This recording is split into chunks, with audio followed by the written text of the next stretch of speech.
Okay.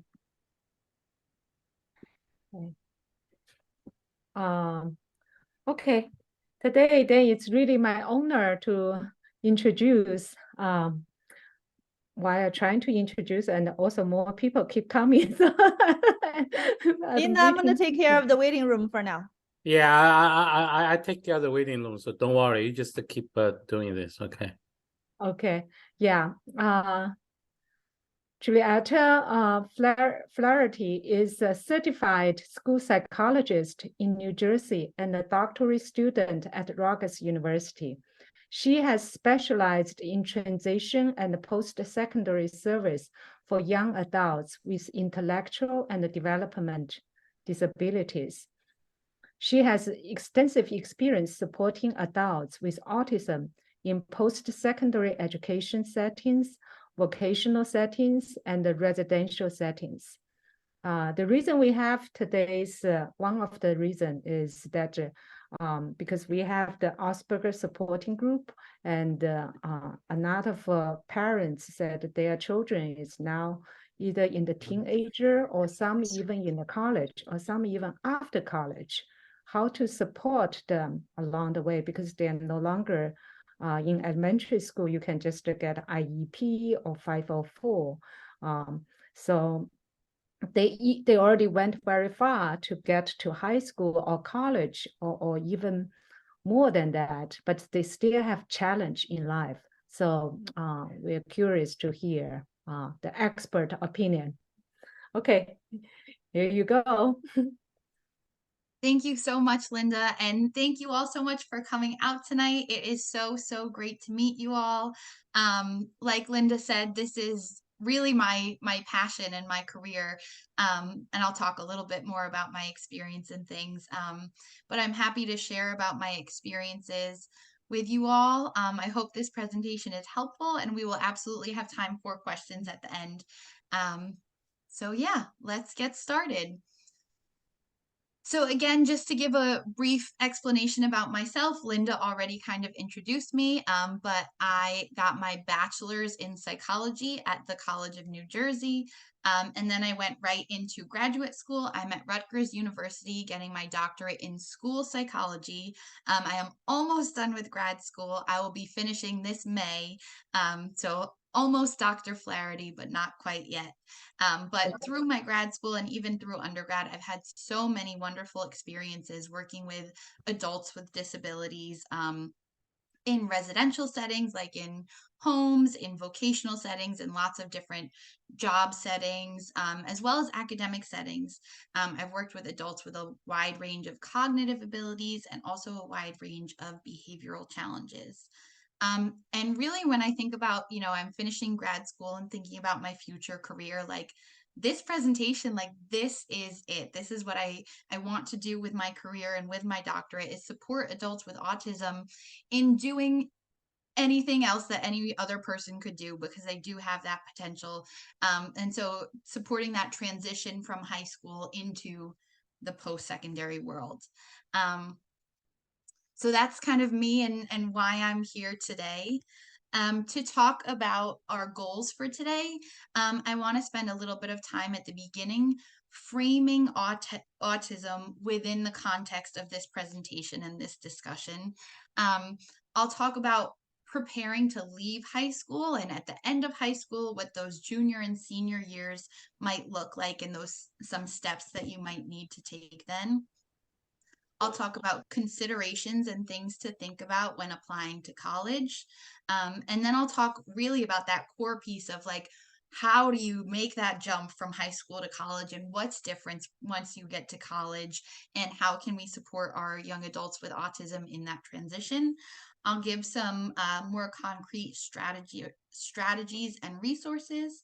I'll briefly present a couple of cases of adults with autism that I have worked with in college. And then we'll leave time for questions. This all sounds terrific. Thanks, Wei. So to start off, I just, like I said, wanted to take some time to frame autism within the context of my presentation and this discussion. So I know you are all parents of children with autism. You all know this definition, right? You know what autism is. We know it's a neurodevelopmental disorder. It comes with deficits in social communication, as well as restricted and repetitive patterns of behavior and interest. So that's kind of the technical definition. And I wanted to share the way that I have been taught about autism in grad school and the way that I conceptualize it. I did not create this graphic, but I think it's a really wonderful and helpful graphic. So we have, sometimes when people think of this word, they think of the autism spectrum as being like this. So either you're not autistic, or you're very autistic, or you fall somewhere in the middle, right?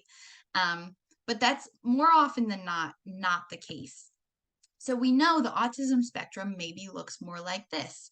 So we have all these different skills and abilities: sensory, executive functioning, perception, motor skills, language. And our folks with autism fall in different strengths or weaknesses within these categories, right? They might have certain traits or might not have certain traits within these different categories. And so I think this is a really wonderful way of thinking about autism, because autism does not have to define who you are. Like any other person, if you have autism, you have strengths and weaknesses, and that is totally okay. And I think this graphic does a good job of depicting that. Sorry, did someone say something? Maybe I misheard it. That's fine. You can go ahead, and then we will do the Q&A later. Okay. So another thing I wanted to say is this famous quote by Dr. Stephen Shore: if you've met one person with autism, you've met one person with autism. So in my presentation, I might say people with autism, blah, blah, blah. And you might be like, wait, that absolutely does not sound like my child.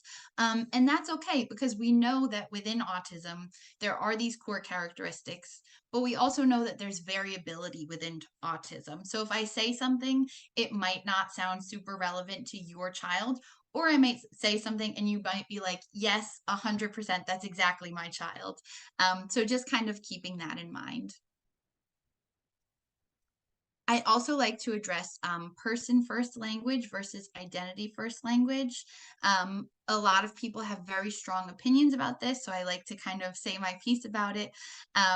So the way that our society speaks about autism, we know that words matter. And so in the past, people have used identity first language. So I am autistic, saying that is my identity. And then some people with autism said, wait a second, I don't like the way that sounds. I am a person before I am autistic, right? You're taking away every other characteristic I have. So then they kind of shifted to that person first language. I am a person with autism. And then the autism community has kind of taken back that language of like, wait, I'm autistic. It's not a bad thing. It's just who I am. And so I have spoken with many autistic folks who very strongly prefer person-first language. And I've spoken with many autistic folks who very strongly prefer identity-first language. And so in presentations like this, I always try to flip-flop to kind of cover both sides. I think the reasons for either side are totally understandable, and it's really about personal preference and listening to those who are communicating their wants. So because I know people who prefer both, I like to use both. Another thing I wanted to talk about is this neurodiversity movement. So currently there's this idea about neurodiversity, which just means there are natural variations in how our brains work, right? My brain works differently than Hui's brain, than our professor's brain, than Linda's brain, than the president's brain, right? Like everybody's brain works differently, and that's okay. It doesn't mean that some brains work better or some brains work worse. It just means that everyone's brains work different. And so I think in America, we're really moving towards this movement of like recognizing that and celebrating the differences in people's brains, and not just saying, oh, that's autism, it's a bad thing. It's, oh, that's autism, it is different than my brain, but that's okay. And of course, I always try to take a strengths-based approach. So I'm going to talk a lot about challenges that folks with autism might have, but never neglecting the many, many strengths that your children with autism, I'm sure, have. So that is kind of my spiel about autism within the context of this presentation. Now let's talk about your children as they are preparing to leave high school and enter the world of post-secondary education or whatever else they might pursue after high school. So let's take a second and think. When children are getting ready to leave high school, when they're high school graduates, what can they do? What are their options? Most kids go to a 4-year college or university, or even a 2-year community college. Some kids go to technical schools or trade schools. This could be something like going to become a hairstylist or a makeup artist or a mechanic or like a plumber, like all of those things. Some kids join the armed forces. Some kids get a job and work full-time, maybe at the mall or at ShopRite or whatever. They can get a full-time job. And some kids, unfortunately, sit on their parents' couch and watch TV all day, which is what I can confidently say none of you want for your kids, right? We want our kids to be graduating from high school and going out in the world and being successful, however that looks for them. And so here are all of these different options, of course. Today, I'm going to be speaking about how can we support our students who are leaving high school and are deciding to transition into either 4-year college or university or 2-year college or university. So a lot of students with autism have IEPs. We know those are those legal documents throughout high school that give our students or our children accommodations and supports and help them figure out what setting they might learn best in. And so when your child turns 16, within the IEP process, they begin to receive what's called transition services. So this is basically kind of a discussion that the IEP team, your child's school psychologist, school social worker, case manager, whoever they're working with will kind of begin this discussion about, okay, your child is graduating in a couple years. Let's start to plan for what your child might be doing after graduation. It's designed to be a results-oriented process based on your child's kind of current performance in high school and focusing on areas for growth. And it's supposed to help the child move from high school to college. So this is a process that within the IEP, within your child's accommodations, when they turn 16, they will begin to talk about transition services. Here is an example of transition services within an IEP. So it's a section of an IEP, just like there's a section for accommodations or least restrictive environment and all of that. And so you can see that there's some goals, there are some specific strategies. There's also this section about agencies responsible. And so that might be the student themselves might have to do something, the family might have to support in doing something, school staff might have to support in doing something. I don't have any in this example, but you also could see a vocational organization listed in that part. In New Jersey, they have DVRS, the Division of Vocational and Rehabilitation Services, and that's basically a statewide agency that supports adults with disabilities in vocation after college. So they could also be an example of an agency responsible as well. And so all of these strategies are based on the student's current interest, current goals, current academic performance, and talks about, okay, your student has 2 years of high school left.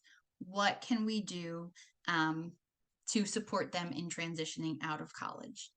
I just want to take a second and check the chat because I see that there's just some messages. I just want to make sure nobody's saying I'm taking care of the chat. If there is a question that's specific to you, I will let you know. Okay, thank you. I just wanted to make sure everyone could like still hear me and everything. So yeah, this is the transition section of the IEP. So these are things that your child's guidance counselor, child's case manager will all be reviewing with you, but let's kind of think about the timeline of the college application process. So as a high school junior, you're still working hard in class, working to get good grades. You might have to prepare for the SAT and the ACT. I think since COVID, some schools are not requiring the SAT and ACT, so not sure what that looks like for this kind of post-COVID world, but something to consider for sure. You want to be making sure that you have extracurricular activities, you have any certifications or honor societies, and you want to start to think about who could write you a letter of recommendation for college. In the summer before your senior year, or before your child's senior year, they should possibly retake the SAT if they want to for a higher score, begin to work on their personal statements, begin to collect their resume and collect their materials that they would need for an application. Applications, I believe, the due date of applications depends on the school. But in the fall of senior year is really when you want to be finalizing those things. So finalizing letters of recommendation, having teachers look over your child's personal statement to get advice and feedback, hone in on thinking about what do I want to major in, what schools am I going to apply to, finalize your school list. And then you're going to continue to, go to school, go to your classes, continue to work hard, and then evaluate as you're getting either letters of acceptances or wait lists or denials from these colleges. Do you need to apply to more? Are you happy with the ones you've got into? What do you want to do? A lot of colleges do like an early decision where you can apply earlier and it's a binding contract. So they'll say you can apply to us in November. You're going to be the first batch of applications. So maybe we might be more likely to accept you. But if you get accepted, you have to go here. So a college doing early decision might be due more closer to November. The regular decision deadline is January, but I've even heard of colleges accepting applications up until March. So if you're applying and still struggling to find a place, a lot of places have rolling admissions, so you can continue to apply. We're going to move on to the next slide, and I'm going to take a sip of my coffee real quick. Giulietta, this is pretty late for coffee. Yeah, I don't even really need it, but it's like a security coffee. I hope you could still fall asleep tonight. Oh, yes, I definitely will be able to. So during this process, I encourage discussion with your child. I encourage a dialogue where you're giving your input, but also hearing your child's input. I think this big one, why do you want to go to college, is a huge factor to decide with your child. Some kids think it's the only option.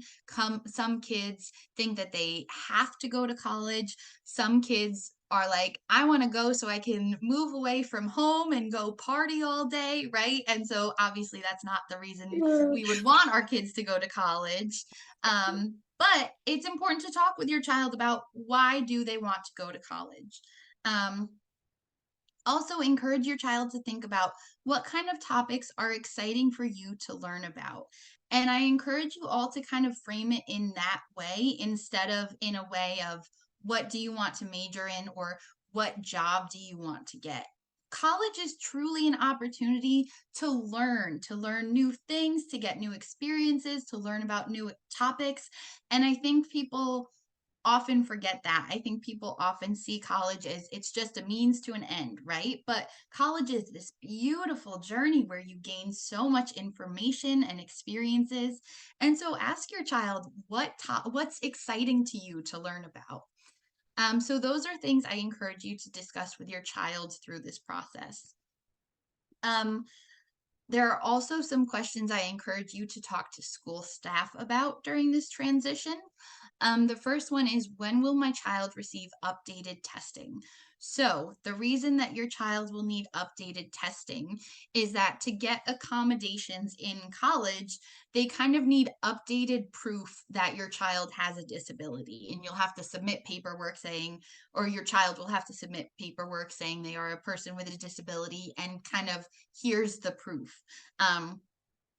So the IEP team, the child study team, part of their role will be to retest your child towards the end of their high school journey so that they have that updated paperwork for college.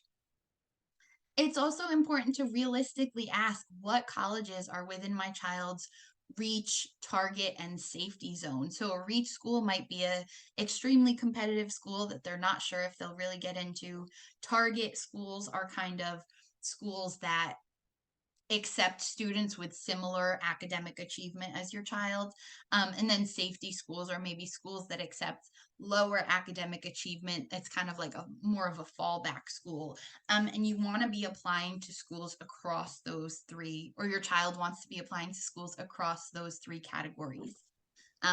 So ask school staff. They have a ton of data about, okay, if your kid's SAT score is this and their GPA is this and they're in this many extracurriculars, here's some good options. Also ask, what gaps does my child need to fill to be a well-rounded applicant, right?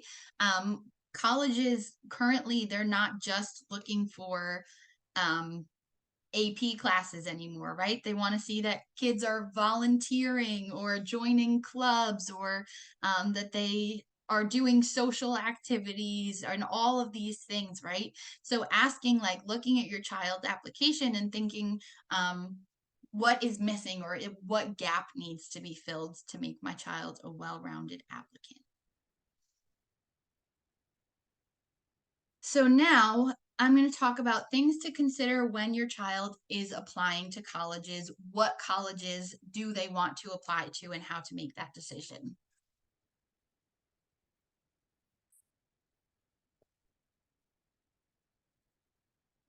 So a lot of these things are things that all students have to think about, not just students with autism.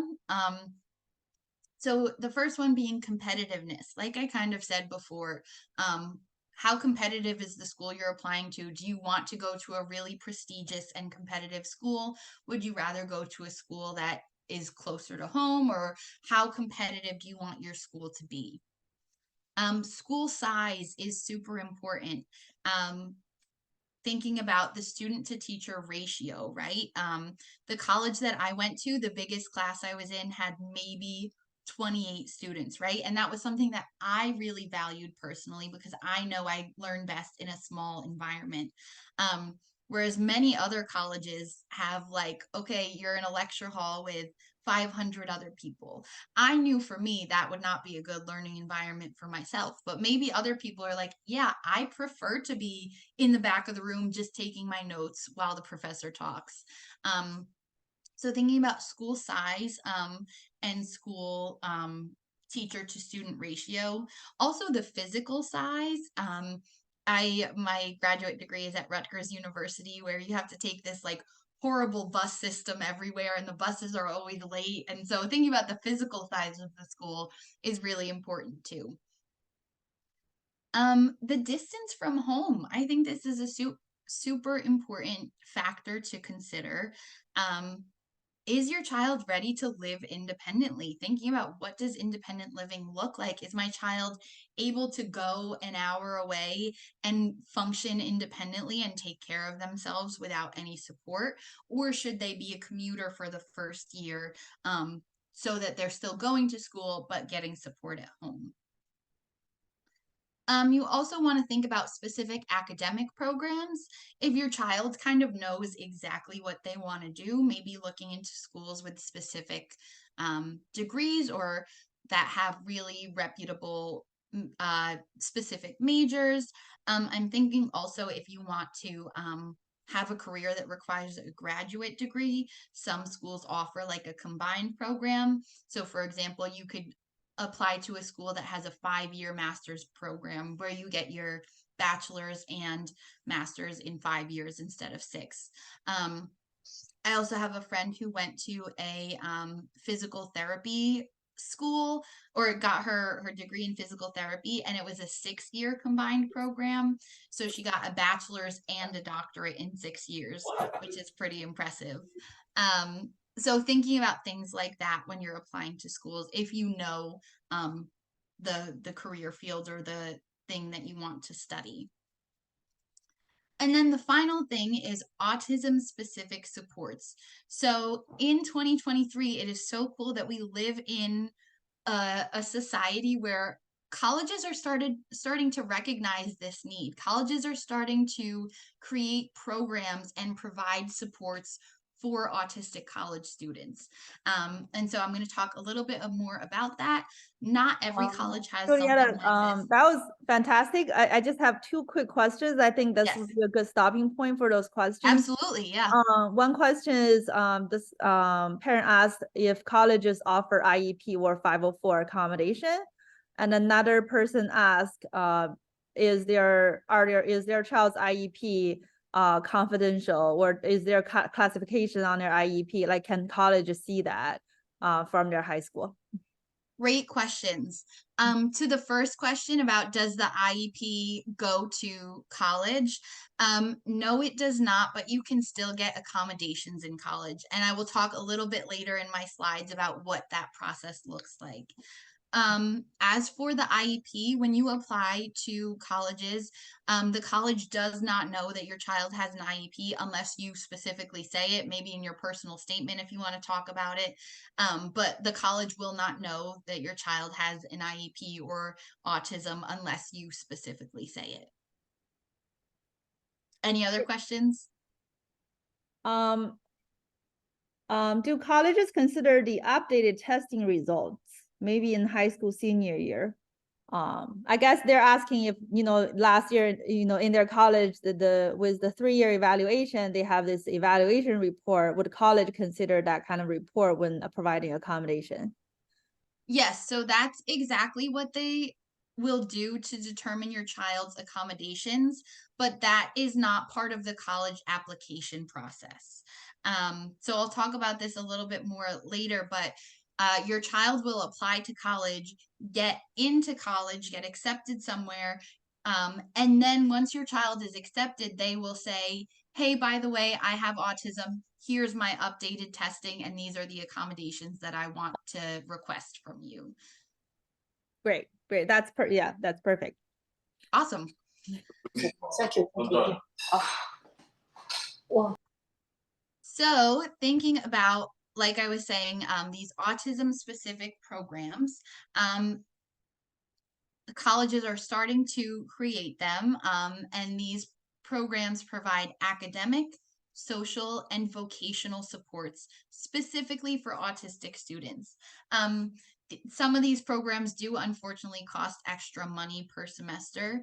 And like I said, this is not at all colleges, but some colleges do offer programs like this. So it could be important to consider for your child when they're applying, do I want to go to a school that will have specific supports for me as an autistic student? And so I'm briefly going to talk about the autism support program that I worked at. This is the college support program at Rutgers University. And we provide services to undergrad students with ASD. And the goal of this college support program is to provide comprehensive support for our autistic college students, while also creating an inclusive campus environment. So this program actively works with across the campus. And if you know Rutgers, it is a big campus to work across. So they're actively working across all departments of the campus to make the campus more inclusive and more accessible for adults with autism. And what kind of supports might your child get through a program like this? They might get weekly meetings with a coordinator who is likely a graduate student supporting them. That will help them organize their assignments, email their professors, prepare their study sessions or whatever, giving them that academic support. They also will have peer mentors, and these are fellow undergrad students who don't have autism that they're paired with just to have like a buddy on campus. And they can go to the dining hall together. If you're like, oh, I really want to go to this club, but I don't want to go alone, maybe your peer mentor could go with you. They're just another person to have with you on campus. This CSP also hosts their own specific social events. Like I said, they have academic support. They also offer campus resource support. So maybe you are thinking, you know, I really feel like I need a therapist because I'm feeling very anxious. CSP could maybe help set you up with a therapist. And they also offer employment support. So when you're in senior year of college, starting to prepare your resume, look at applying to jobs, all of those things. So that is a brief overview of the support program that I worked for. I encourage you to look at other support programs. 昨天写的。 I'm doing the recording. Sorry, what was that? Yeah, sorry about that. That's just someone forgot to unmute. Okay. But since we already interrupted you, there is another question. And this is kind of this is an interesting question. This parents ask if it is a good idea to tell college the student, like when they're applying, like not after they have admitted, when they apply to the college, is it a good idea to tell the college that they have ASD? That is a great question. And you guys are like reading my mind because I am going to answer that later, I promise. Okay, great. Yeah, we'll definitely get to that. And the short version is it's personal preference, but I will talk a little bit more about that. So if you are someone, or if your child thinks that they might benefit from being in a autism specific college program, there's this wonderful website called College Autism Spectrum, and they have this whole list of all of these college programs that exist. So you can go through, find your state. Oh, I live in New Jersey. What autism programs exist in New Jersey? You can click it and they'll show you your options. I think it's a really wonderful resource and can be helpful to click through just to see what kinds of programs exist and what kinds of programs are out there. Another point about these autism programs is that a lot of the times you apply to the college or to the university, they accept you, and then you apply to this autism specific program to get these specific supports. Giulietta, could you share the link in the chat? Yes. Or what do people search? Like, how do they get to this website? I had it in an email to send to you, Hui. Oh, then don't worry about it. You could just send me later. Yeah. Okay, perfect. Okay. Yeah, but definitely we'll share this link. It's a great resource for sure. Gonna take another sip of coffee real quick.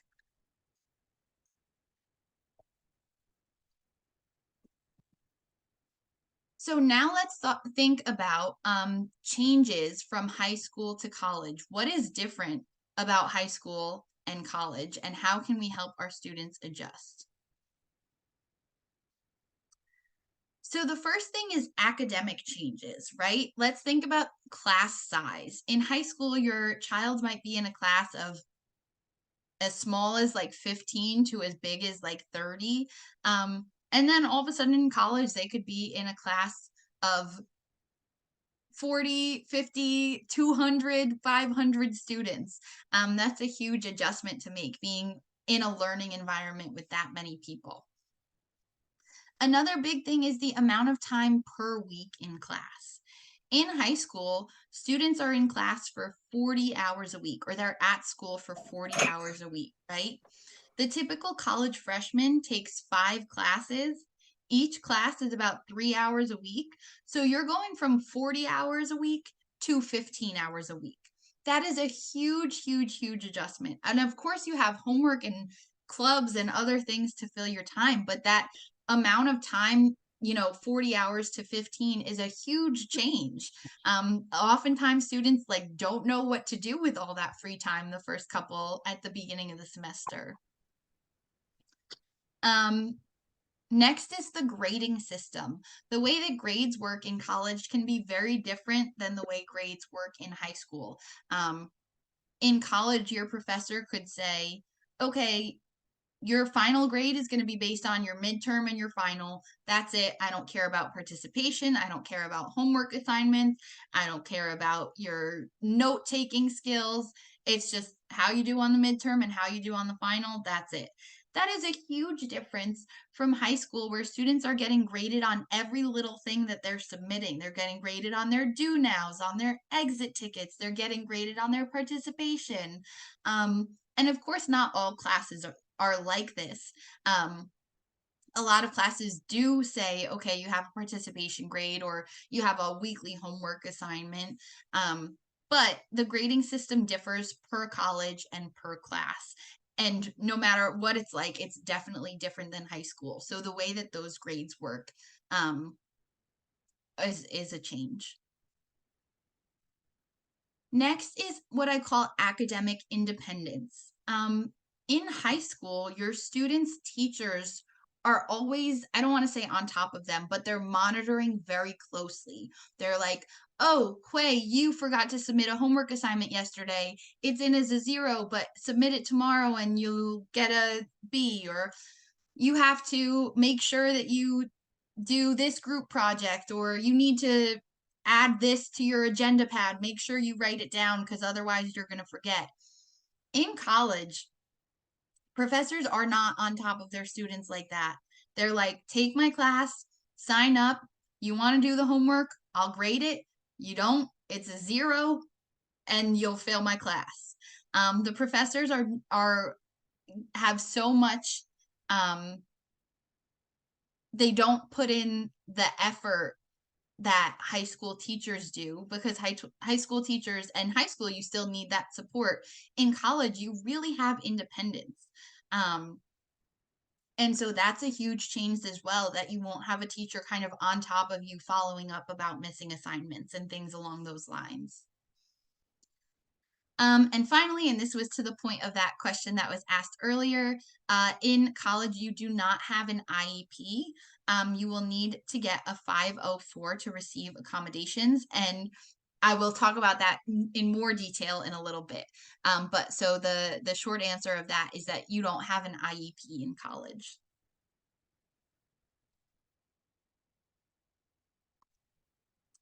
We're also experiencing changes in independent living. So if your child decides to live on campus, they might all of a sudden be sharing a bedroom or a bathroom with someone, which can be a big change if you maybe grew up as an only child or always had your own room or always had your own bathroom, right?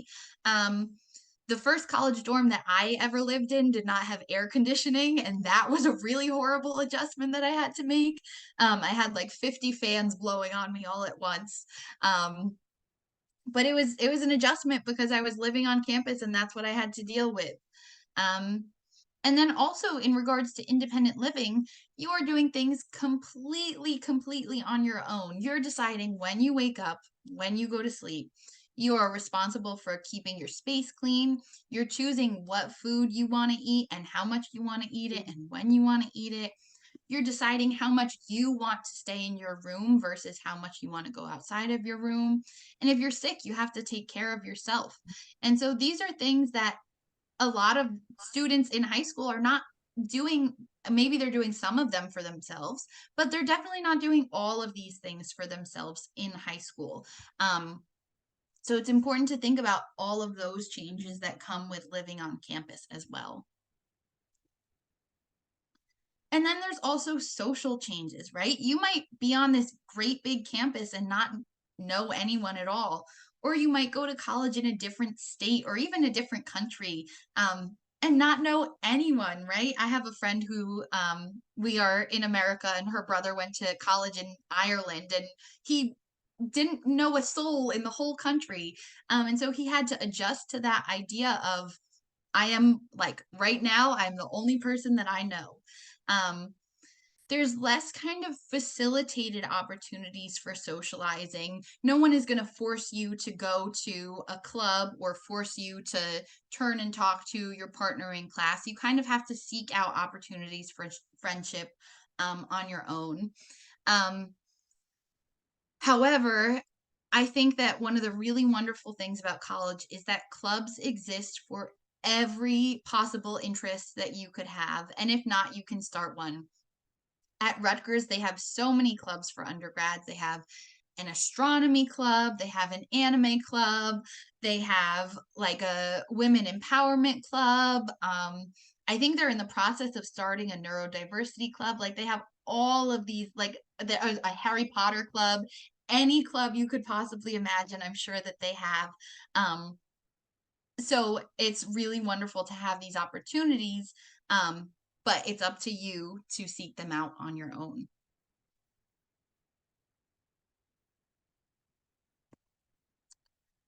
So those are the changes that we have to think about when we're sending our children off to college. Let's talk about what we can actually do and what they will have to do to kind of support in that transition. So the first thing is getting accommodations. So this is kind of what someone had asked about before with the IEP. So all universities in the US legally must give accommodations to students with disabilities. It is like a legal requirement. They can get in huge trouble if they don't do that. So when your child gets into college, they've been accepted, the university will likely have an office or a department that supports students with disabilities. The name will probably be different at each college. So could be like Office of Disability Services, Student Support Services, Accessibility Resource Center, whatever it's called, your college or your university will have one. Again, this is the importance of that updated testing in college, or I'm sorry, in high school. You will need to go to this office and hand them your paperwork and say, I'm a person with a disability. Here's the accommodations that I'm requesting to be successful.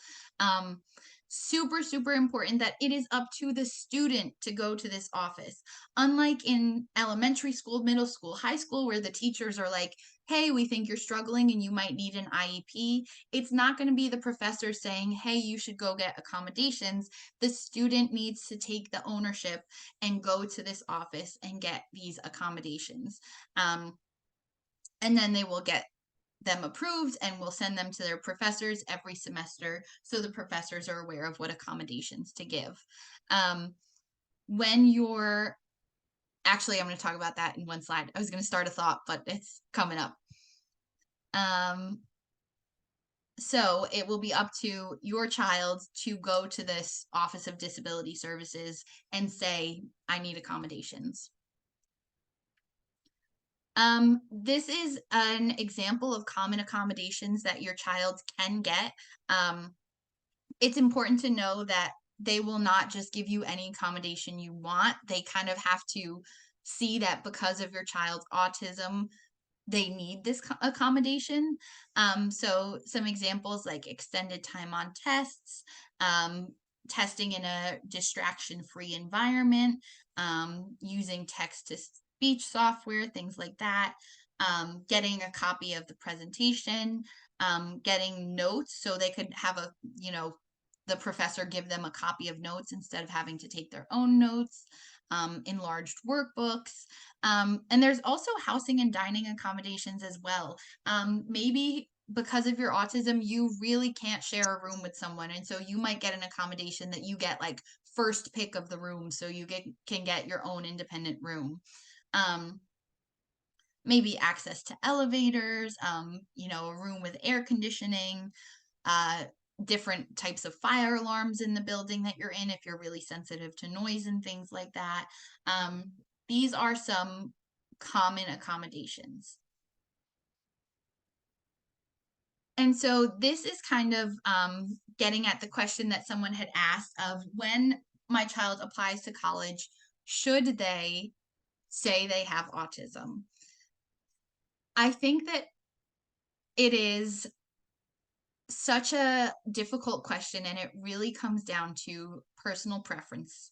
There are reasons why it would be really helpful and beneficial for your child to share that information. And there's reasons why maybe they want to keep it to themselves. And it also depends on what stage of the process you're in. So maybe in your application, if your child is someone who really strongly feels connected to the autism community and really identifies with autism and is passionate about making changes for people with autism, yes, that's awesome. For sure, put that in your personal statement. Or if you feel like because they have, maybe your child has had some really difficult life experiences because of their autism, but they've learned a lot and they want to share that in their personal statement. Yes, absolutely. I am not a college admissions worker, so I really can't say for sure, but I think we are moving towards a country and a society where they would not, well, actually legally they can't discriminate because of autism, right? But I don't think that it would be like, oh, this child has autism, we're not going to accept them, right? That's not going to happen. When your child gets to college, it is up to their own discretion. When they get these accommodations, they will have to say to the professor, I am a person who gets accommodations. Here's my list of accommodations. It will not say anywhere in that paperwork the word autism or the type of disability. It will just kind of say this person needs accommodations and here you go. But if you feel comfortable disclosing that information to your professor, then that can be helpful. Some folks with autism maybe, make noises during class or things like that maybe it's just helpful for the professor to know. I once worked with an autistic college student who said to me, if I could just wear a shirt every day that says I have autism, I would, because I just want everyone to know that I have autism. And I think that was a really funny and exaggerated example. But for her, it was like, this is a part of who I am. Take that information and do what you want with it. There was also a really interesting research study, not about college, but about jobs, actually. And they kind of showed video interviews of autistic people interviewing for a job. And they randomly sent them to employers and said, would you hire this person? And in half the videos, I'm sorry, let me rephrase that. All the people in the videos had autism, but in half of the videos, the employees were told this person has autism, and in half the videos they were not. And they found that when they disclosed autism, the employers were more likely to hire them. I think that's because humans work in a way where we want to understand and kind of put people into boxes, and so having that label helps people make sense of autism, especially if someone's not familiar with autism. And so I think I just dumped a lot of information on you all in that slide, but the short version of the story is there's reasons to do it and reasons not to do it, and it really is up to your child and their own personal comfort and preference. So I'm going to take a quick sip of my water, switching from my coffee, and then I'll talk about academic challenges.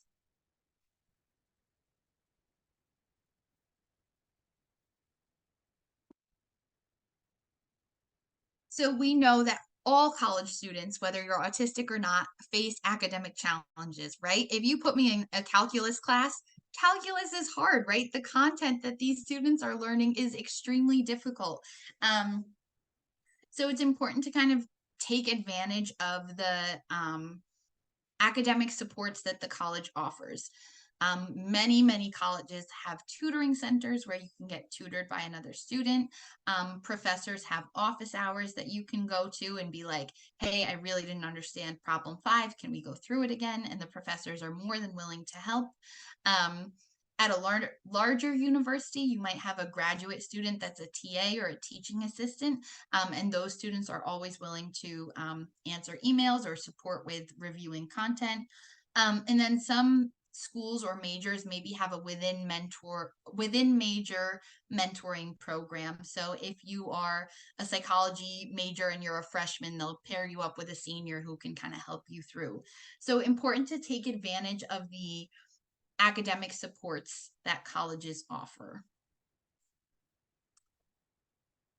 Another challenge that autistic college students might struggle with is what we call executive functioning. And these are the mental processes that we use to organize our work. This is things like time management, self-awareness, organization, memory, all of those things. And we know that we need executive functioning to function, right? You need to have some level of organization to get all your stuff done. You need to be able to manage your time and set up your calendars and your schedules and all of that. And so what I like to encourage in regards to supporting executive functioning is to set up executive functioning systems before the semester starts. So before the semester starts, decide, okay, do I want a planner or do I want to use an online calendar? Do I want to take handwritten notes or do I want to take notes on my computer? Deciding all of those things before the semester starts, so there's already a system in place. And then once you have your system in place, you want to continuously evaluate and reflect on the effectiveness of the system. So you might decide, yes, I'm going to take notes on my computer. That's what I'm going to do. I type faster, so that's what I'm going to try. And then all of a sudden your professor is talking to you and you're like sending an email to someone else and you're not paying attention and you're starting to work on an essay that's due next week. And you have to reflect and say, wait a second, is this the best choice for me? And so I think that it's important to, kind of figure out a system, and then it's trial and error, right? Is this work? Yes or no? Okay, I need to try something new. I think I also want to encourage as parents to be understanding that the strategies that work for your child might be strategies that seem like they would never work for you. I had a supervisor actually how he organized his notes was he had like a stack this thick of plain white printer paper. Like it didn't even have lines on it. It was just plain white printer paper. And he had like all of his notes for all of his meetings in like no particular order in that stack with no post-its, no like markings, no. I just looked at it and I got overwhelmed. I was like, how do you know where anything is in that? But I could say to him, where's the meeting notes from our meeting on November 7th? And he would know exactly in that pile where it was. And so that was a really, it was a learning experience for me, because that is a system that would never work for me. I would be a mess with that system, but it was a system that worked really well for him. And so I encourage you, like, if your child has a system that is working, even if it seems like that is a crazy system, let them use that system. Another thing to think about is motivation. And again, this is not just something with our autistic students. All college students struggle with motivation. Sometimes you've been in class all week, you're tired, you just want to go home and sleep instead of working on that essay that you have due. Sometimes you're in a class that you really don't like and you are like, I'm a psychology major. Why am I learning about physics? I don't want to take this class. And so your motivation is decreased in those areas. And maybe you're just tired from the transition. You're adjusting to so many new things. Maybe you have low energy and it's hard to get yourself to get work done. So again, I think that all students struggle with this, not just students with autism. But what I have kind of personally found in the students, the college students with autism that I have worked with, where this comes into play is picking a major. And I have found that a lot of people in the world, as we know, can get a job just to get a job. They're like, I'm there 9 to 5. I don't have to love it. I don't have to enjoy it. It just has to pay the bills. So I'll get my degree in accounting, even though I don't enjoy accounting at all, because it just has to pay the bills. what I've found with autistic college students is that they are not the people that should be getting a job just to pay the bills. They are the people that should be doing something that excites them, that energizes them, that they're really passionate about. And that helps increase motivation. I'm going to talk a little bit later about a student that I worked with who started off as one major and just like was not interested in it. And it was really impacting her grades. When she switched majors, her grades totally improved because she was passionate about what she was learning. And so I think that that's something really important to consider, is that your child should be interested and passionate about the major that they're studying. Of course, in any major, you have to take these kind of general education classes, right? So everyone might have to take a math or a science or a writing class. And I think it's important to remind your children why this is required of them. Empathize with that frustration. Like, yeah, it sucks that you want to study psychology, but you have to take this math class. Really empathize with them in that, but encourage them for the sake of learning. Like, well, even though your career is in psychology, it'll be cool to get this exposure to math anyway. I think that those are kind of the strategies that I would offer for increasing motivation in your children when they're in college. Another thing our autistic students might struggle with in college is social anxiety. We know that autistic folks struggle with social skills. They might struggle to read the room or to present themselves in a socially appropriate way. There are a lot of ways to handle this. Maybe before college or in college, you can have your student attend a social skills group that specifically and directly teaches social skills, having them learn those skills that people without autism kind of comes naturally to them. They can look at someone and understand facial expression or understand tone of voice. If your child doesn't understand those things, maybe going to a group that teaches those skills directly. If your child is anxious, maybe consider having them work with a therapist to help manage that anxiety and cope with that anxiety, to help them learn to deal with socializing, because we know college is an inherently social experience. So have them work with a therapist to help decrease those feelings of anxiety. And another thing I'll say about social anxiety is, again, that there are truly clubs for everything. You might think like, I have this weird niche interest, like I don't know if anyone else has even ever heard of this, but I'm sure there is a club for it. And if not, you can work to get that started. And so I believe that your child will have to work to find their people at college, but it is possible for them to find a group at college, a group of friends. Another thing that I wanted to talk about is stereotypy. Some people also call this stimming. And we know that these are repetitive movements that occur for no reason. And really everybody does this, right? Some people bounce their knees or crack their fingers, crack their knuckles. But people with autism, when they engage in stereotypy, it's usually very stigmatized or looked at as odd or weird. We know that this might be like flapping their hands or singing or making noises very loudly. And so I think we're in a world where autistic people don't need to stop doing these things, right? If it makes you feel good to flap your hands, you should be able to do that. But practicing using them in a socially appropriate way.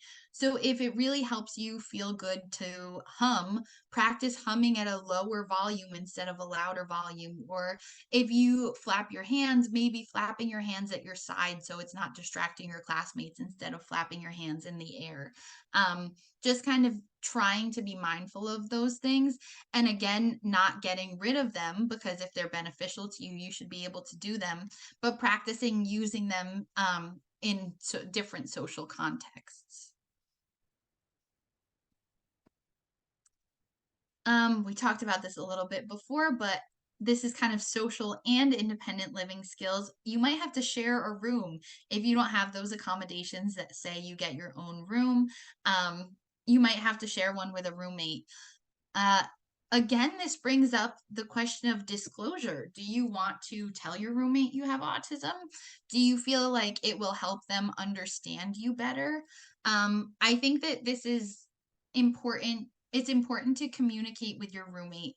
Think about, what is it important for your roommate to know?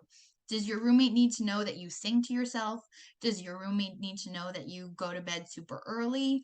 Does your roommate need to know that you need advance notice if anyone else is coming over into the dorm? Do certain noises bother you? Think about what your roommate would need to know about you to live with you and respect your boundaries. And then you can kind of decide, do I want to disclose my autism diagnosis to this person? But I'm sure a lot of people know and understand the challenges possibly that come with sharing a room, especially someone you might not know at first. And again, in regards to independent living also requires executive functioning skills. So those organization, time management, memory skills, those are skills you need for independent living. You have to make sure you're feeding yourself, make sure you're sleeping enough, make sure you have a good hygiene schedule. Again, it's important to think about what works for you as a non-autistic person might not work for someone else, and what works for someone else as an autistic person might seem crazy to you. I have a friend who has autism, and she really hates the smell of like old food in the dishwasher. And she says when she puts dirty dishes in the dishwasher and closes it, and then when she opens it, the smell is like very overwhelming. So for her, she lets the dirty dishes pile up in the sink because the smell can then disperse and it's not very strong and pungent. But she lets them pile like super, super high and then puts all of them in the dishwasher at once and runs it. For me, I'm like, that's crazy. I would just put them in the dishwasher. But for her, that's what works. Again, understanding that people have different systems that work for them, and not everybody's system is the same. For our folks with autism, visual reminders and visual schedules tend to be helpful. So printing out a schedule or writing down like, I'm going to eat at this time, or having your phone buzz every day at 5 p.m. and be like, it's dinner time. Those tend to be helpful for our folks with autism. But again, everyone is different. I'm going to move into sharing some brief case studies, and then we will, I see the chat has a couple more questions, so then we'll move into some questions. Great. We've been collecting the questions, so no worries. What'd you say? We have been collecting the questions, so no worries. Oh, we will perfect. present the questions for you to you. Sounds good. So first I'll talk about Christina. When she is an autistic college student. When she entered college, she was a biology major, and she said that she wanted to be a doctor. Christina experienced extreme anxiety and depression. She experienced difficulty with regulating her emotions. She was extremely overwhelmed. She struggled with academic material. She struggled with organizing her material, getting motivation to do work. She would get frustrated in class and like scream and yell at her professor because she didn't know how to deal with those emotions. And her first semester was very, very challenging. She started mental health therapy, where she worked on regulating her emotions, keeping herself calm. She started receiving supports from her college's autism program that helped her with study skills, organizing her material, creating a schedule. And she also realized that she didn't want to do biology, and she switched instead to being a history major because she was passionate about history. It increased her motivation. And she did still struggle with organization and getting things done. And so she ended up switching, and she now takes like 2 or 3 classes a semester instead of the typical 5. And I think that can maybe be like stigmatized, but I think it's totally okay. Everyone works at their own pace and works at their own rate. And for her, she kind of realized taking 2 or 3 classes and getting B's is better than taking 5 classes and getting 1 B and 4 F's. So she had to make some adjustments and figure out what college needed to look like for her to be successful. Next, I'll talk about Eli. He is an autistic college student. He was a civil engineering major. He grew up in Brooklyn, so he really loved like the subway system and had an interest in trains and had a long-term goal of working for the MTA. He was very bright, but got mostly B's and some C's in his classes. He struggled socially. He really struggled with like eye contact and mumbling under his breath, and he did have some trouble making friends. He participated in his college's like vocational program for adults with autism. And so he got a job at like a local inn, and he was doing like vacuuming and changing the sheets and things like that to get him some job experiences. He struggled to find a job after college because of interview skills. So he would like apply to places and then interview, and he wouldn't do well in the interview. And so he eventually landed a position not directly related to trains, which he was so passionate about, but he got like a starter entry-level position. And you know, he understands that he can move from there once he gets some experience. Next, I'll talk about Jaylene. She is a psychology major. She's very social, very outgoing, joined like 50 clubs, had a super easy time making friends, but she was very anxious about schoolwork. She really benefited from the help of her college autism support program. She really took those advice that they were giving her about organizational skills and things like that and really helped her. She struggled because she had too many interests within psychology. So her senior year, I was kind of like, okay, what do you think you want to do next year? And she was like, well, I like this area of psychology. Like maybe I want to work with animals, like therapy dogs, but I also want to work with old people, but I also want to work with young people, and I want to work with people with autism, and I want to work with criminals. And she like really struggled because she had such wide interests that she didn't know where she wanted to go. So instead of making that decision, she continued her education, and she is now getting her master's degree in social work. So those are just a couple of examples. I hope that they highlight that college looks different for everyone, especially folks with autism, and they kind of have to figure out their own path and what college looks like for them. And that is my presentation. Thank you all so much for listening, and I hope that it was helpful, and I'm happy to answer some questions that you all might have. Great. Linda has, you know, I guess, Linda, people can continue to put questions in the chat. And then I send you two of the questions that we had previously. Yes, sure. And just, Linda, can I just, before we start Q&A, Giulietta, can I speak Chinese just for like 1 minute? I'm just going to tell people how to find the recording and the slides. Okay, for sure. Just share some QR code. That's all I'm going to say. Okay.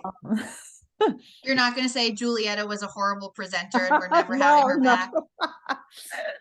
如果大家想要欢迎大家来，如果大家想要继续我们的这个讨论，或者是拿到这次讲座的这个录像，或者是它的这个 slides 的话呢，我们这次讲座呢是由我们的 3E Center 和我们的 Linda 的 Asperger Supporting Group 合办的。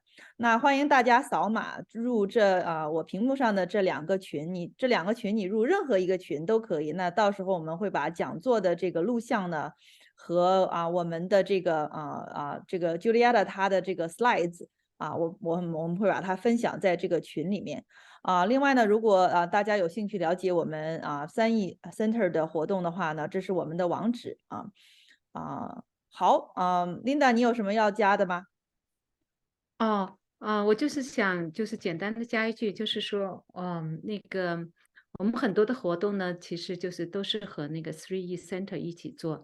然后这个最近呢，就是说 Asperger Supporting Group， 我们每个月有一个 monthly meeting， 就是说有时候是会请，就是说这 speaker， 有时候是会我们自己，就是说我们很多本身的家长就是家里有 autism 的孩子，我们就是自己 share 一些 experience 然后分享一些资源然后我们最近会开始一个 book club，就是那个 book 的名字就叫 Unmask Autism 然后呢，那个作者本身也是他是一个 doctor， 然后呢，他是到了读研究生的时候才发现自己是 autism， 然后呢，就是一下子就是说他从前有各种各样的 struggle， 他后来才慢慢的 make sense of himself， 然后他自己把内在整合了以后呢，他就好像就更加 clear 下一步该怎么走了所以那本书的话，我觉得就是说对有些家长，尤其是大龄的，就是说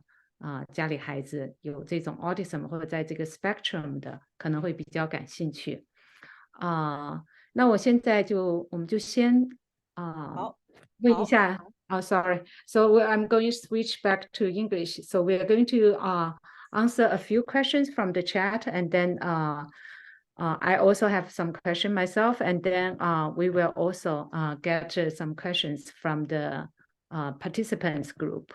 So first question is that if ASD students not able to take a full course load, not able to be a full-time college student due to ASD,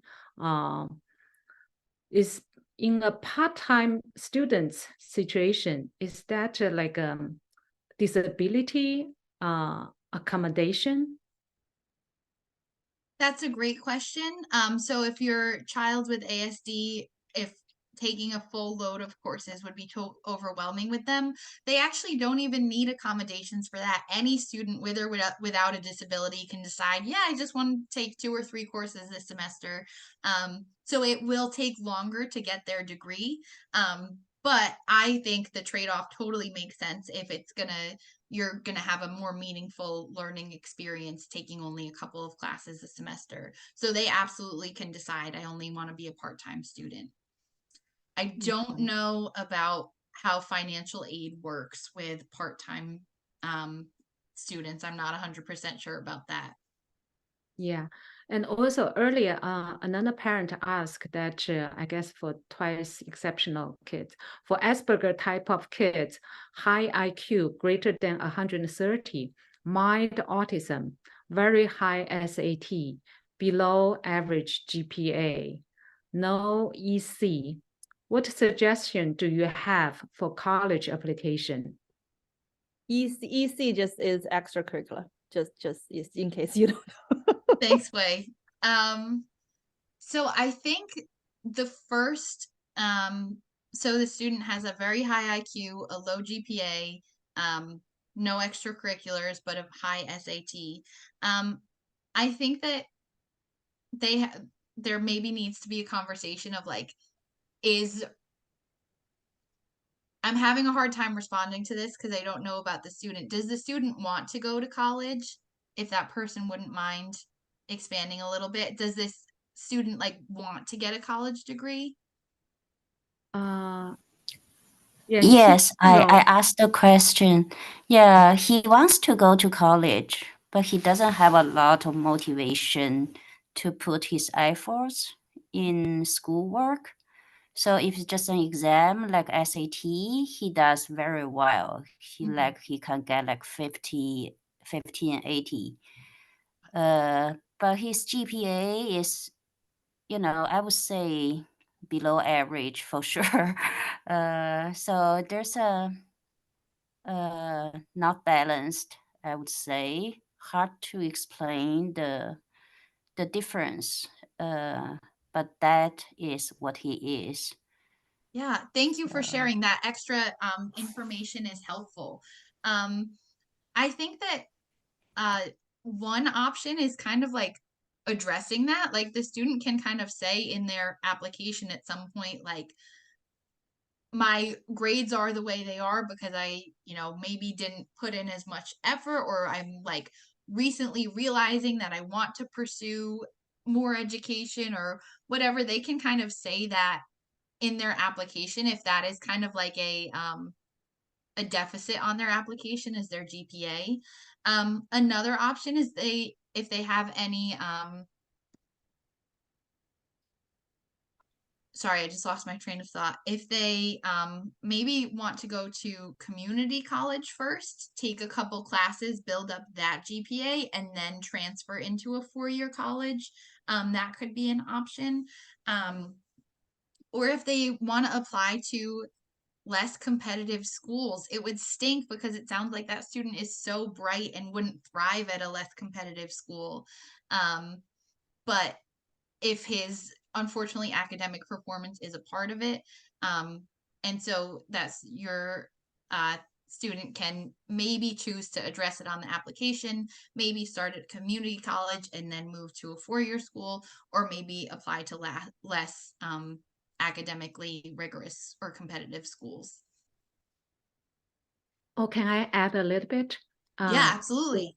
Yeah, because my son is also an Asperger type of kid. He's a freshman. He's a sophomore in University of Maryland. He is very unbalanced. And when he chose a college, he also had a hard time. So that time we have to, we visit a few colleges, and then initially he do like, for example, a small like liberal arts college, because he feel cozy. And then when he almost applying, going to early decision that school, he found, oh my God, that school, because that time he wanted to learn computer science. That school, that major, they only have 4 professors. It's a very limited program. So it's in the last week, he dropped that college. And then he was so upset himself. But and then at least, so I told him, at least you found it now than later. So it's pretty good. And we also kind of show him that you are taking the ownership of this process now, which is a good thing. Now he's in University of Maryland, and he is very happy about that school. I think is that because the school is like a counterintuitive, because you think this type of kids, they probably like a small setting, but because University of Maryland is so big, and so it's actually, he found his own group. So like 2 weeks ago, when I visited him in DC, I asked him, how do you feel from high school to college? He said he loved it. And because he got so much choice. And then since he got there, he also found actually he likes math more than computer science. And then he did mention, like you just said, he had some friends, they also just went through community college and then transferred to a 4-year college. And then they are very bright, they're doing very well. So I think I totally agree with you that is a path. And especially for community college, you're closer to home. Maybe for this type of kids, they feel safer. Currently, I'm teaching in a twice exceptional school. Actually, I have a question for you too, because the students I'm teaching, it's also kind of like that. She's very shy. She doesn't know what she wants to do, what she wants to major in college. And I can sense she seems has a lot of fear about going to college. So when I ask, do you have any experience like go to a sleepaway camp or something? She seems doesn't have too much. So for this kind of kids, what you would suggest? But she's definitely very bright. I mean, she has she exhausted all the AP courses offered by their school. I would encourage her to think about those AP courses and which ones she enjoyed. There's also, you can find some like free career tests online that are really interesting, and they might say things like, would you rather work from home or in person? Would you rather work with numbers or with words. And those kinds of things can get people thinking about what they want from their careers. Again, community college could be a great option. She could just kind of not have a major yet, take courses across a wide variety of topics with no like pressure of you have to hit this class and this class and this class. So she could start there, take a sampling of college level classes, and figure out what she enjoys. Yeah, and I think also reminding them that it's like very common and very normal for people to change their majors. So if they start with one major and then they're like, oh my God, this is not what I want, they can absolutely change that major for sure.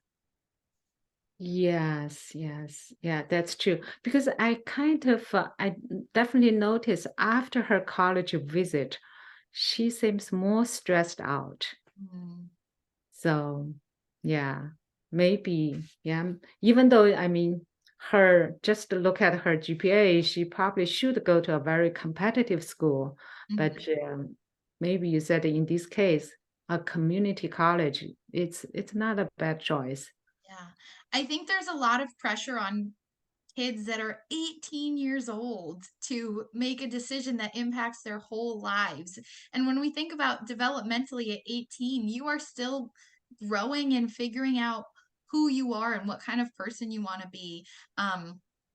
And so I think there's a lot of pressure on like at 18, you have to know exactly where you want to go and exactly what you want to study and exactly what you want to do with your life.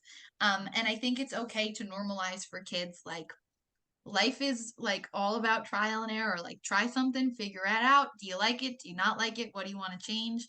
And I think reminding kids of that can be really validating. Yes, yeah. And also the next question is, what advice do you have if a person get a college degree but had a very hard time getting a job, had a part-time job, but eventually was let go? Is it okay to stay unemployed? Well, that depends on that person's, I guess, like financial background.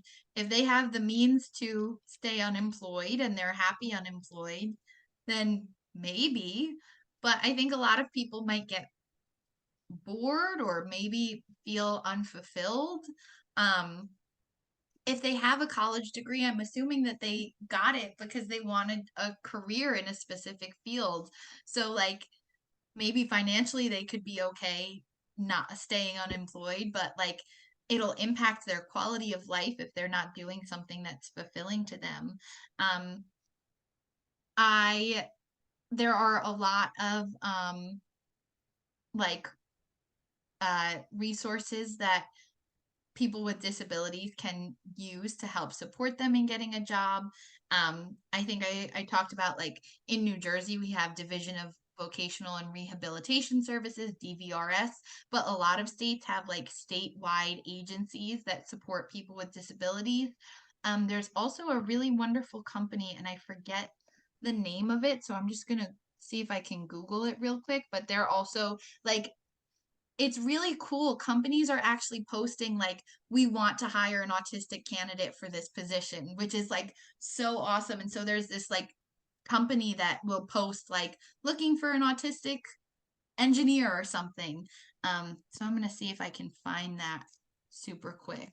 Giulietta, while you kind of look for that, I kind of also want to add to I feel like there's like a similar pattern in the above few questions about, you know, like going to college and finding a job. I think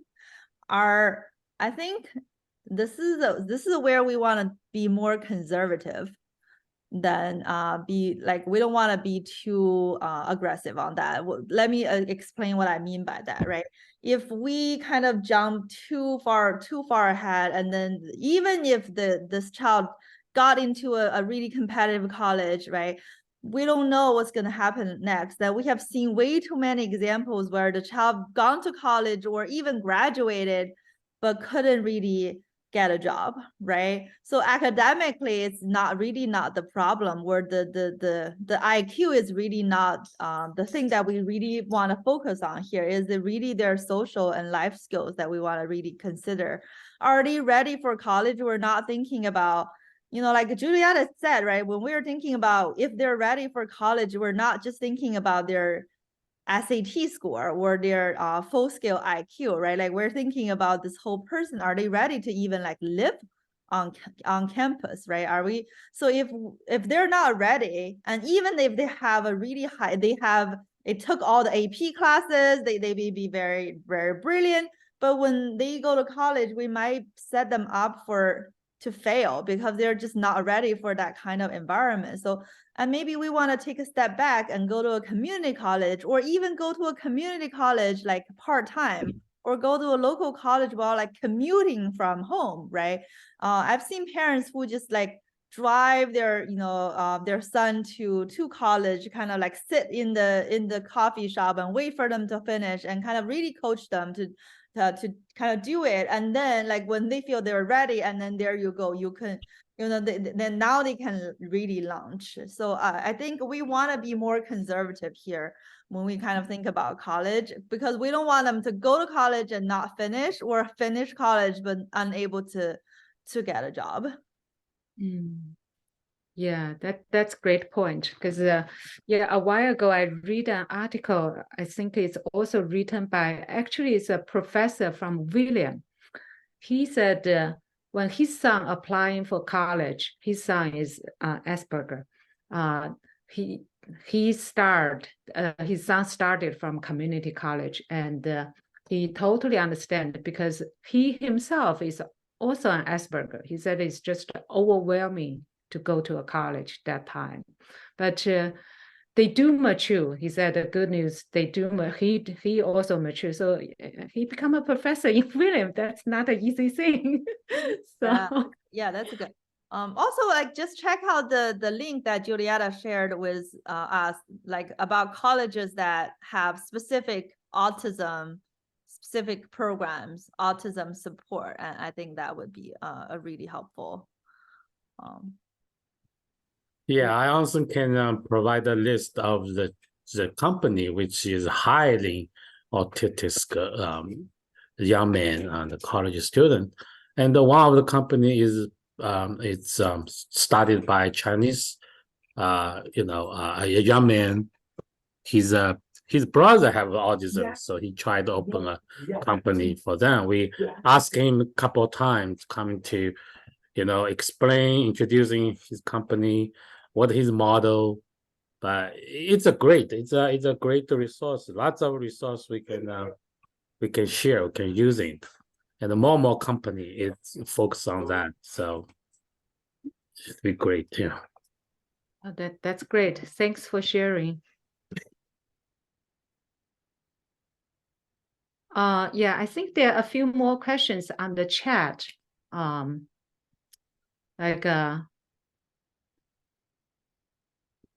Let me read from the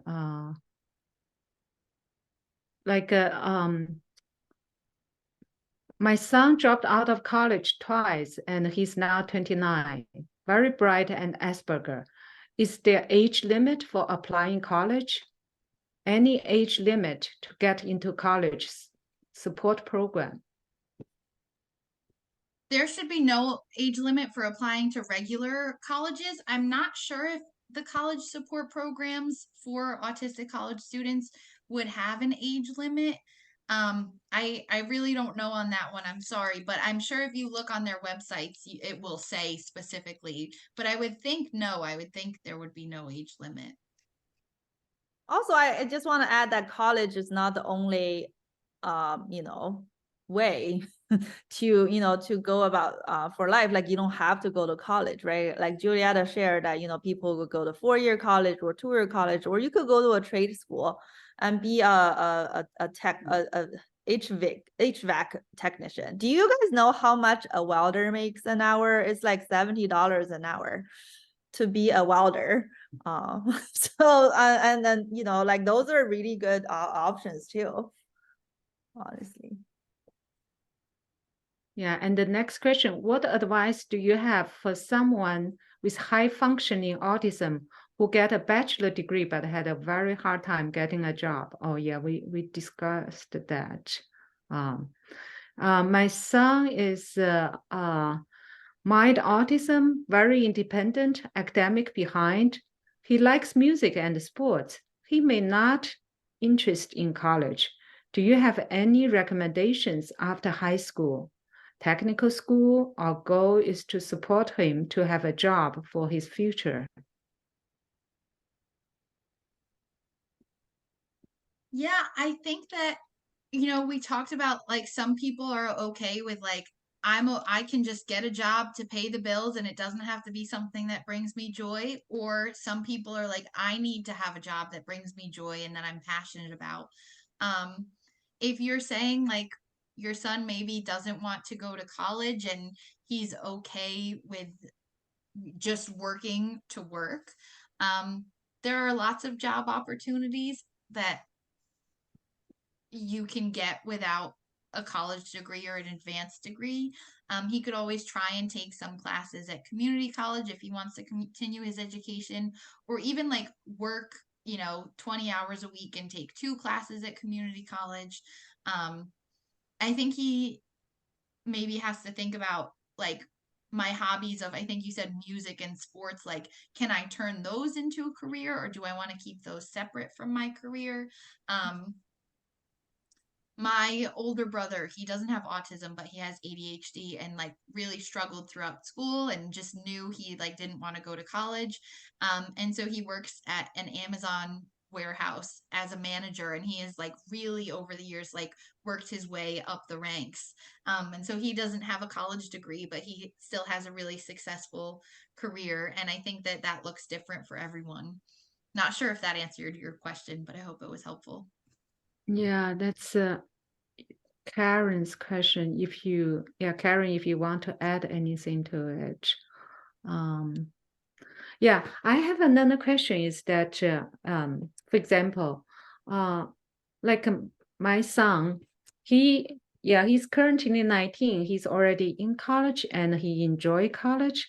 But I had a dilemma is that he said he wants to find an intern. He was looking, but on the other side, every time if you ask him, oh, have you sent out any resume? And he didn't. So then when I asked, which step are you? He said, he already asked his friend's help, finished the resume, and he had a list to apply. But he just couldn't click that button. So for this kind of scenario, you're probably very familiar in college. What do you think? What's the cause? What's the psychological behind it? Yeah, I think that there are a couple of different reasons. Maybe he's nervous about rejection. That's a big one. If I don't send these out, I can't be told that I'm not good enough. That's a big thing that stops a lot of people from sending out resumes. Maybe he isn't excited about the internships that he's found.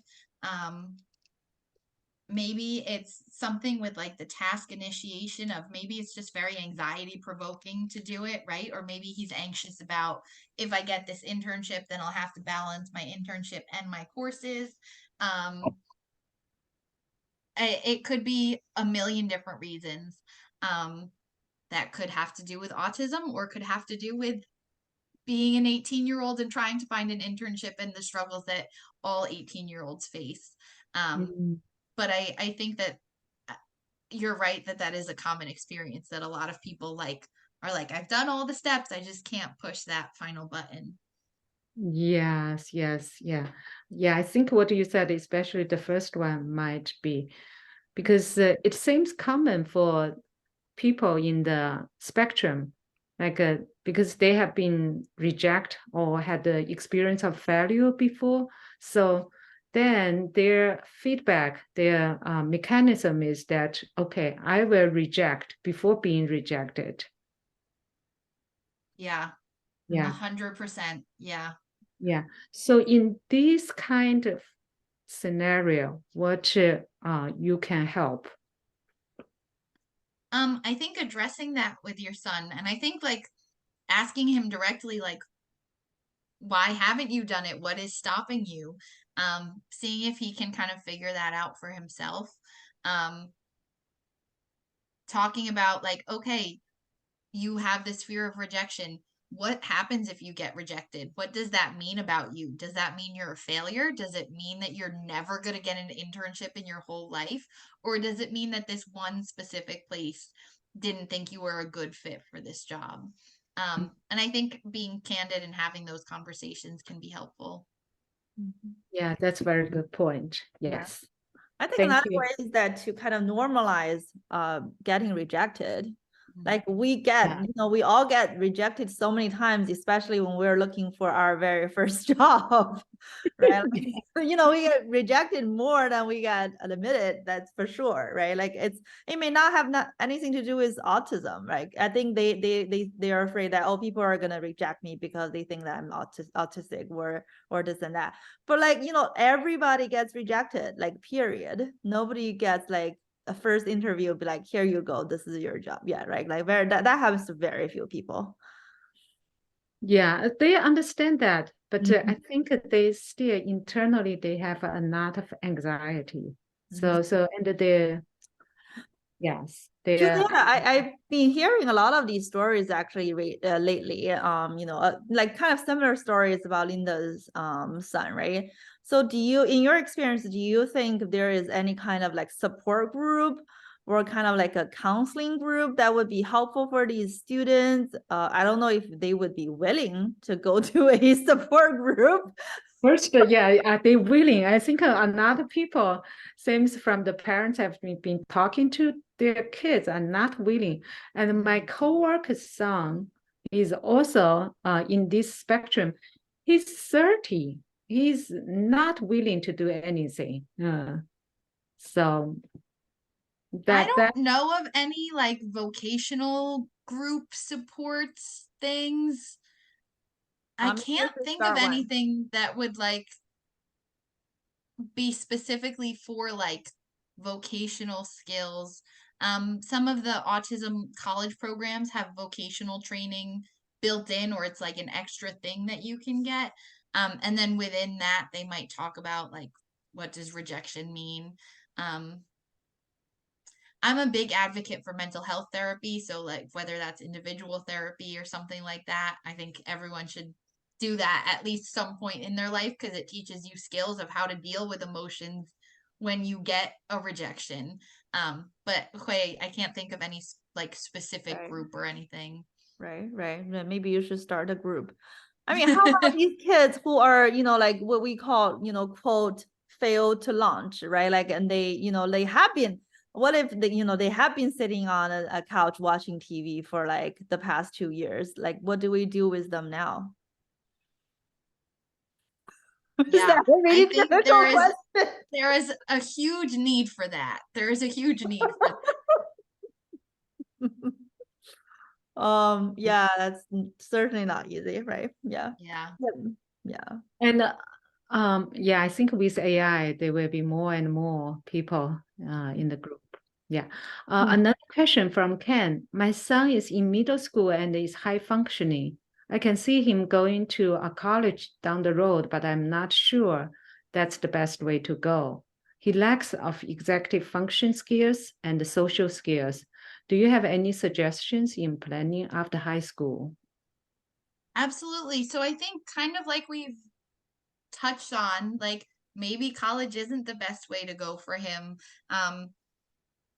Maybe talking with him first of all about what he wants. Like, does he want or have a desire to go to college? Does he have something that he knows he wants to study? And also if he's in middle school, if he like wants to go to college, how can we work on those skills from now until the end of high school to help him develop those executive functioning skills, help him develop those social skills? So by the time he's 18, maybe he's more confident and has some of the skills necessary to think about college. maybe he wants to start at a community college.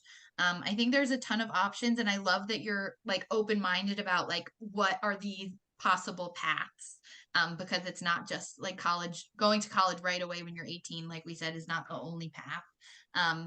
So I think continuing to develop skills and keeping options open when he gets to that point. Another person asked, are there any social skill group for autism teens in California? Well, there are social skills group for sure. What is your experience with virtual social skills group? Great question. I think virtual added an extra layer of challenge. I think it's possible. I think in person is better when you have access to it. I'm not from California, so I don't know specifically any resources or areas in California, but there's a social skills curriculum called Peers, and it's kind of like the most well-known, like gold standard social skills curriculum for folks with autism that are like higher functioning or don't have a cognitive disability or an intellectual disability. And that was created by someone. Her name is Elizabeth Logson. I believe she's at UCLA. So I assume, and of course, California is huge, but if you happen to be in that area, I assume that there's lots of social skills groups going on in that area that use this really great curriculum. Yeah, we already posted in the chat. Oh, perfect. Yeah. Any other questions from the parents? It's also 9:49. Yes. Take 2 more questions. It's the old time, almost 11. I think I think we asked her for an hour. Oh, I'm sorry. No, I'm happy to be here. I'm really enjoying this discussion and happy to help in any way I can. There was an earlier question that this parents asked if does college have a separate track for kids with autism? Not really a track. They have those support programs, but you still have to, like, if you're a biology major, you still have to hit all the requirements of a biology major. If that makes sense. Right. But I think colleges nowadays, like, they consider, factors like diversity, right? Like the neurodiversity, right? Like they want their incoming cohort to be interesting, to be diverse, right? So, and I want to emphasize this really, really great point that Giulietta made early on. I just want to, like, she made it so great that I want to kind of just like repeat that to make sure everybody heard that is, it's different. So there are 2 different things. One thing is to disclose that you have autism when you apply to college. Another thing is to disclose after you got admitted and you're like on campus or about to go, everything's set, like payment, made, like contract signed, and you're going, and then you disclose that and to get accommodation, right? So there are these are 2 different choices. So it's not about telling the college or not, right? Like you could tell the college, when you apply, and maybe that would, could be an advantage, right? If you kind of really use that wisely in your college application. Think about how you kind of, write your essays and that, right? But you don't have to, right? Like you don't have to disclose that. And on the other hand, if, after you got enrolled in the college, and then this is when you go to the college, be like, I have a disability, here's my report, give me accommodation. At that point, college cannot say, oh, I didn't know you have autism, otherwise I wouldn't have admitted you. Like they would not be able to say that. So like they would provide you with the accommodation.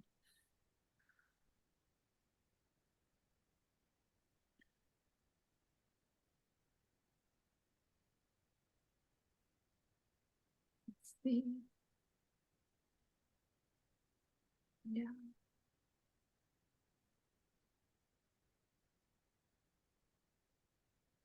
Okay, I think it's almost about 10. We will enter here. It's we almost Does double the not time. want you to go. Clearly does not want this to end. I know you had a cup of coffee. Yes. Guys. Thank you guys so much for having me. This is such a wonderful opportunity for me as I'm continuing my career and really starting my career because I still have to graduate, but I really appreciate you guys giving me this space. Yeah, Oh, if no, you want to kind of very helpful. yeah, if you want to read Giulietta, you could just you know how to find me, and then if you found me, you can find her. I'll help you connect. Yes, yes. Absolutely. Yeah, I think our parents, maybe you can come back to our book club because I think it's very related to what you talk about. Oh, cool. Yes, yes. Because a lot of I think a lot of parents have the concern, like after their kids reach to college level or afterwards, what to do and how to better understand them. The question you raised today, especially the detail, is very helpful. Okay, thank you so much. Thank you all so much. Great Bye, to meet Giulietta. you all. Yeah, Bye, guys. bye. Bye. And thanks Bye, for all everybody. the Thanks for parents coming. here staying up till now. All right, bye, guys. Bye. Bye.